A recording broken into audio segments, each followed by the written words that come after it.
سوچئے، ایک قوم جو پہاڑوں کو کاٹ کر اپنے گھر بناتی تھی، اپنی طاقت، عقل اور ترقی پر غرور کرتی تھی۔ ایک ایسی قوم جو اپنے رب کی نافرمانی کرنے میں کبھی پیچھے نہیں ہٹی، اور پھر ایک چیخ، ایک دن، ایک زوردار ہوا، ایک ایسا عذاب جو ان کے تمام شہر، ان کے تمام گھر، ان کے تمام غرور کو صفحے ہستی سے مٹا گیا۔ یہ کہانی ہے قوم سمود کی۔ یہ قرآن کی واضح ہدایت اور عبرت ہے ہر انسان کے لیے جو غرور اور نافرمانی کی راہ پر ہو۔ قوم سمود ایک قدیم عربی قوم تھی جو حضرت نوح کے بعد پیدا ہونے والی بڑی اقوام میں سے ایک تھی۔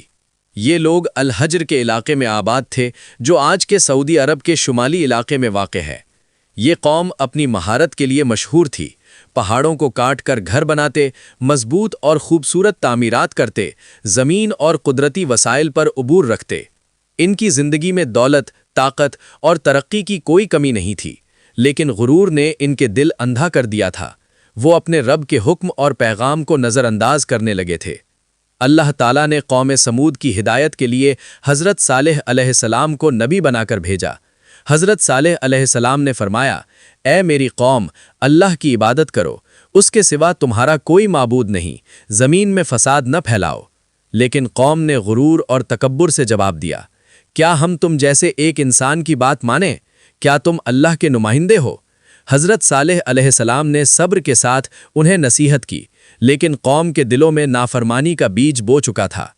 قوم نے مطالبہ کیا، اگر تم سچے نبی ہو تو ہمیں کوئی نشانی دکھاؤ۔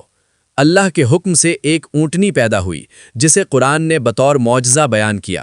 یہ اونٹنی زمین سے نکلی، قدرتی طور پر پیدا کی گئی نشانی تھی، ہر شخص کے لیے واضح تھی کہ یہ اللہ کی قدرت کا مظہر ہے۔ حضرت صالح علیہ السلام نے قوم سے کہا، اونٹنی کو نقصان نہ پہنچائیں، اس کا پانی اور خوراک سب کے لیے مخصوص ہے۔ یہ اللہ کی نشانی ہے، اس کا احترام کریں۔ لیکن غرور اور تکبر نے قوم کے دلوں کو اندھا کر دیا۔ انہوں نے اونٹنی کو قتل کر دیا، حضرت صالح علیہ السلام کو جھٹلایا، اللہ کے عذاب کا مذاق اڑایا اور کہا، اگر عذاب آنا ہے تو لے آؤ۔ یہ نافرمانی ان کی تباہی کی پہلی علامت تھی۔ قرآن کہتا ہے کہ اللہ نے ان کی نافرمانی کے بدلے ایک شدید اور زوردار عذاب بھیجا۔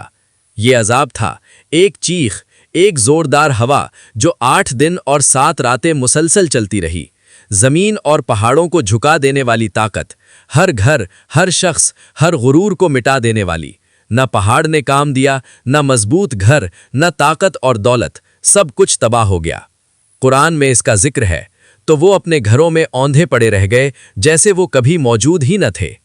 قوم سمود کی کہانی ہمیں بتاتی ہے، نشانیوں کو جھٹلانا، نبیوں کی بات نہ ماننا، غرور، تکبر اور خود کو اللہ سے بڑا سمجھنا، یہ سب انسان کو تباہ کر دیتا ہے۔